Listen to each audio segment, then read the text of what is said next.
Magic of Mythologies at the North Star Art Gallery. Welcome everybody, Brian Keeler here at my studio, the North Star Art Gallery in Ithaca, New York. And this month, during November of 2020, we featured mythological paintings and allegories. I'm going to turn the music off here for a second so you can hear me. This painting that you're looking at is called Interior Graces, and it's a variation on the ancient theme of three graces that's been done since antiquity. It's been done on vases from Greece and paintings from the Renaissance. Peter Paul Rubens did a version of this, and with nudes, and I think Botticelli did also, and many painters have done this. I think Nicholas Cranach did. But this is my version, and I've done several other versions that you'll see here eventually. But the allusion here is more towards Vermeer. It's an interior with this type of lighting, and with what's called an enfilade, where you go back into space, and this nice raking light coming in on these models here. It's a 26 by 30 oil on panel, and it's called Interior Graces. And the one below it here is a biblical theme. I did it actually on location in the National Gallery of Art in Washington, D.C. I have a photograph here I'm going to bring out so you can see. This was done about 20 years ago of me painting right there in the NGA in D.C. from this Rubens. I did one section of it there, and it's a practice the artists have done for many years, mostly in the Louvre is where it became famous. So artists would go to the Louvre to do copies of old masters. And it's a great way to learn. And it's Daniel in the Lion's Den. Okay, so over here, if you go over here, moving close, this is my most recent allegorical painting. It's called The Forge of Vulcan, and I had some friends of mine pose for it. The three on the right were done from one session. They were actually on a canoe trip that I organized. I've been doing it for, I think, close to 30 years. And then the fellow on the left, who is posing as Apollo, was done from a separate shoot. So I combined them, and it presented some challenges to get all the lighting consistent between the two. And then below it here, you'll see a rather detailed drawing that I did of the same scene. This was done prior to the painting, just to get everything worked out. And it's done on tinted paper. It's a charcoal and black pastel, and compressed charcoal with white pastel highlights. So up here to your left, it's a painting of the Judgment of Paris. It's also an ancient theme from the Battle of Troy. I just saw the movie recently, and it kind of reinforced all these themes from ancient mythology and reinterpreted it, just as I'm doing here. And this is a model that posed for my class that I was teaching in Umbria several years ago. And you'll see the golden apple there on the table. Okay, to the left here, you're looking at the title there now. And to the left here is the charcoal drawing that was done from a terracotta statue in the Metropolitan Museum. When I go to museums, I sketch while I'm there. This one was done in the studio, but I often sketch from these paintings and sculptures that are in museums. And this was one that was done by the French sculptor Carpeaux. If you've been to the Musée d'Orsay in Paris, there's a famous sculptural grouping of the dance there. It's also on the front facade of the Paris Opera. Okay, and that's a charcoal drawing on tinted paper. Okay, this large one that you're looking at here now is a 44 by 48 oil. It's called Ulysses Sirens, and this is obviously a reference or a nod to ancient mythology of the scene from Homer's Odyssey, and these were models that were working for me in Italy several years ago for a class that I was teaching, and it's the shoreline at one of the villages of the Cinque Terre. It's a very popular natural park there, and these wonderful villages. But the coastline has a very timeless and rugged quality to it that I thought was reminiscent of what Ulysses was returning to his home in Ithaca. Okay, up here to the left, there's the title that you're looking at there now of that painting.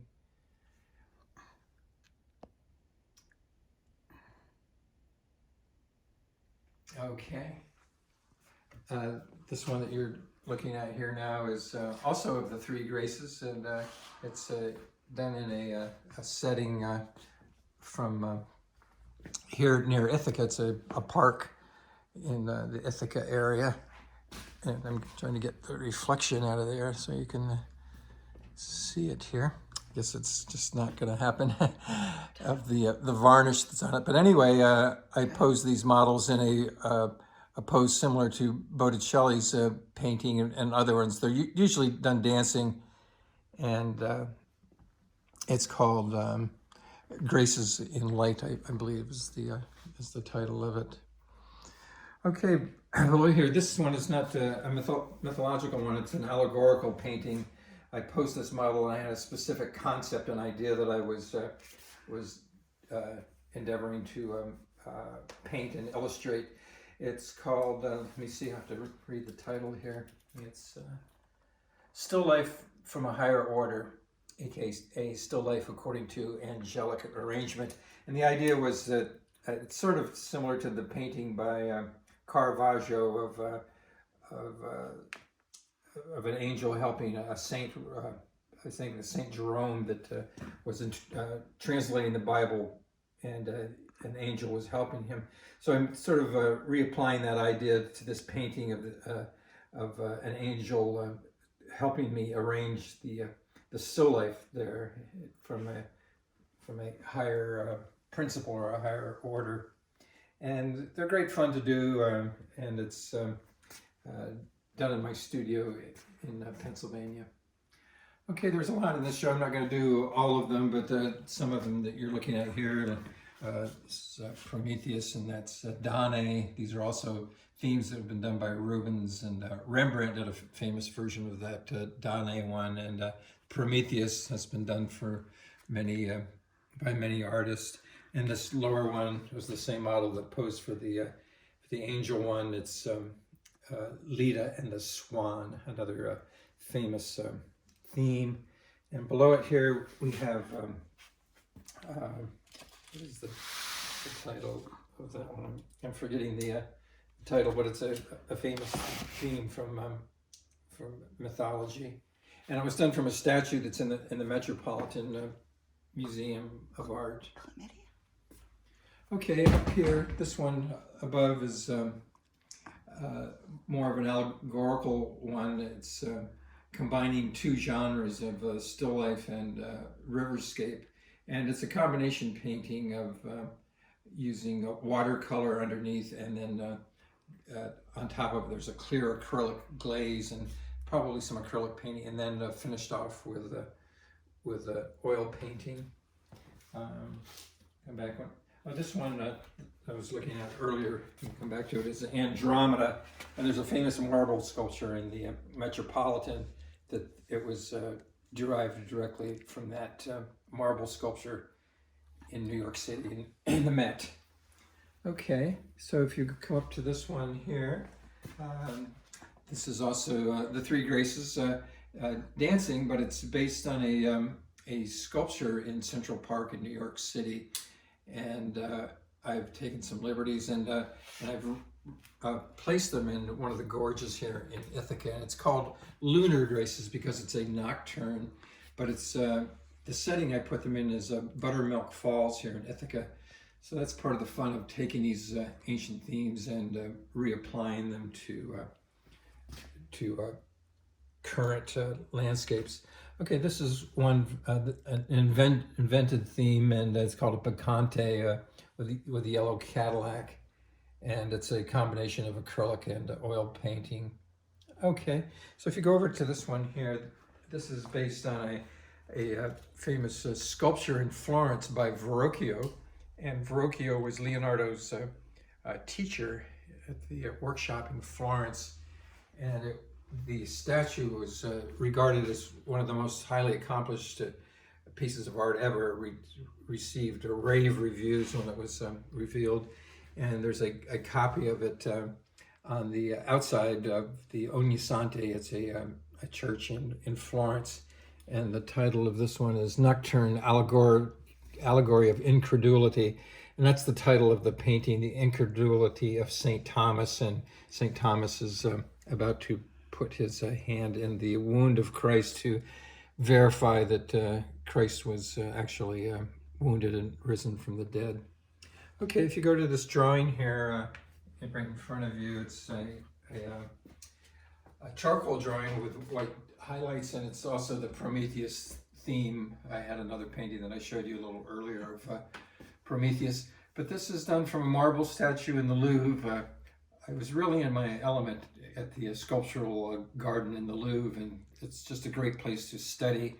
They have these virtuosic sculptures there that are just wonderful to work from, and that's how this one was done.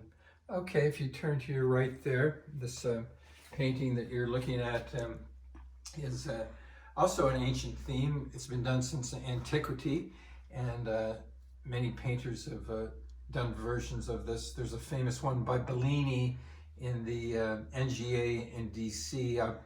It's Cylinis. Cylinis is the father and teacher of Dionysus, who's the god of wine, and he's usually depicted on a donkey in the paintings.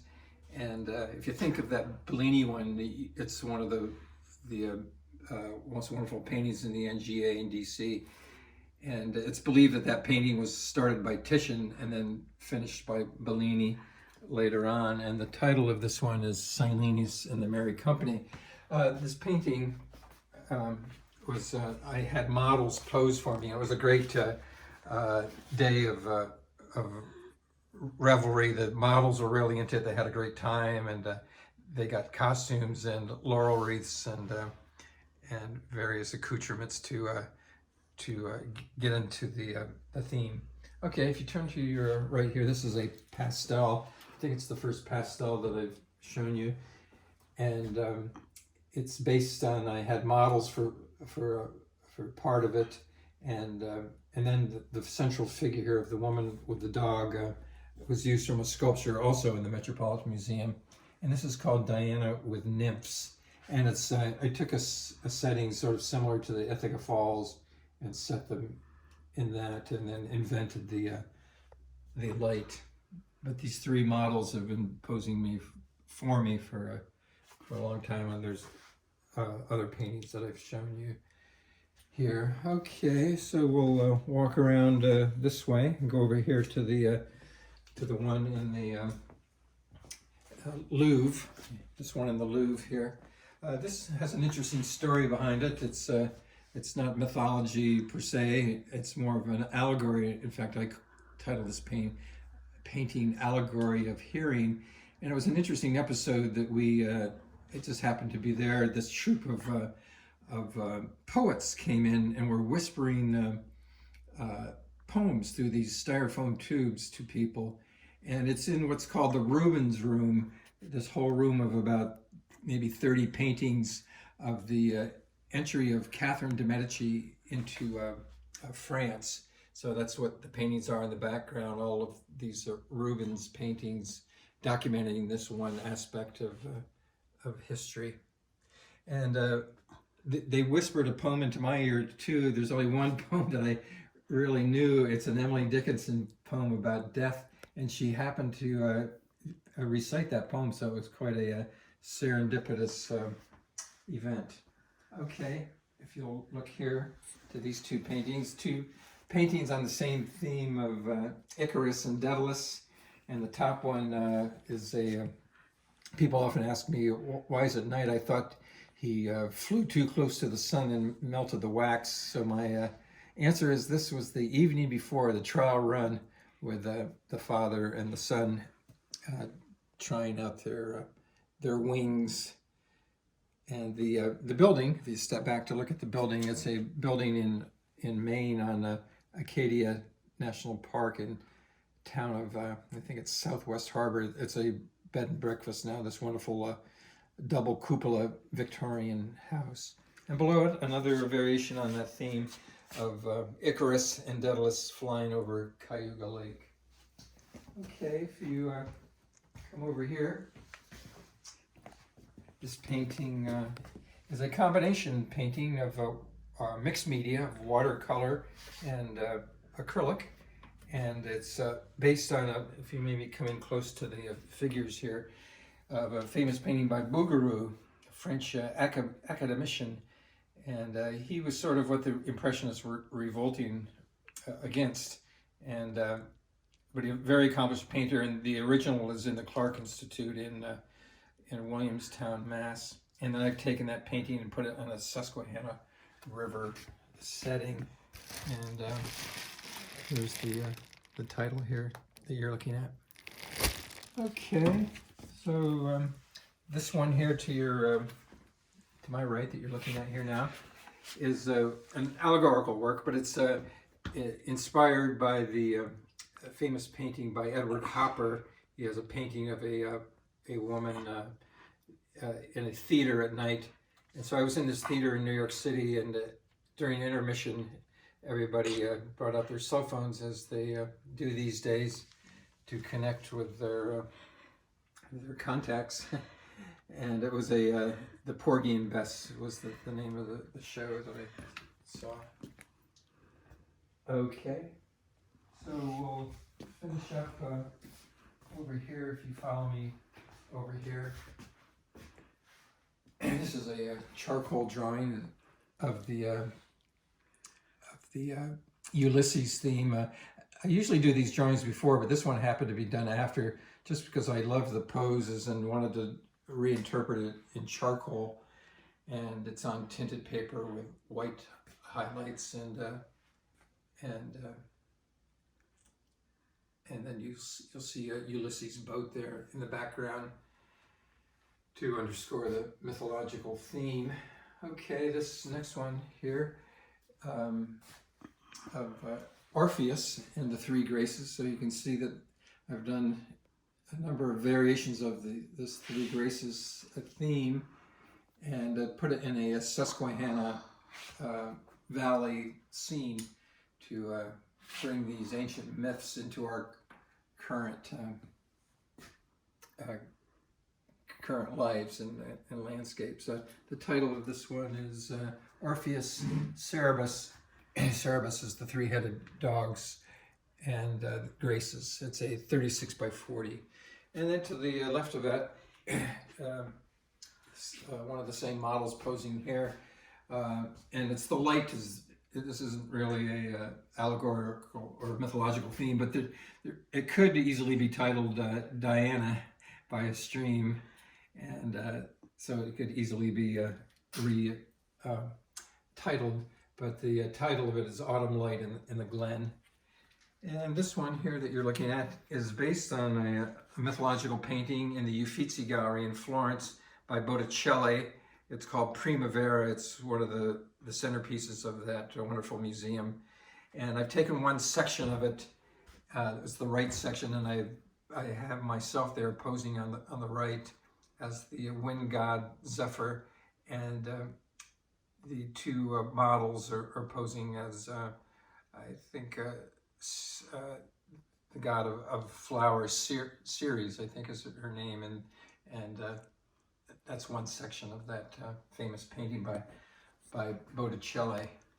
Okay, so I think that more or less completes it, and this mythological theme here at the North Star Gallery, and that's sort of an overview of it presented here in a shortened period. So you can look at these online too. They're available on our website, northstarartgallery.com, and you're welcome to visit here sometime. We'll be glad to show you the originals. It's always best to see the originals. So make an appointment and stop in here at the gallery in Ithaca. Okay, thanks so much.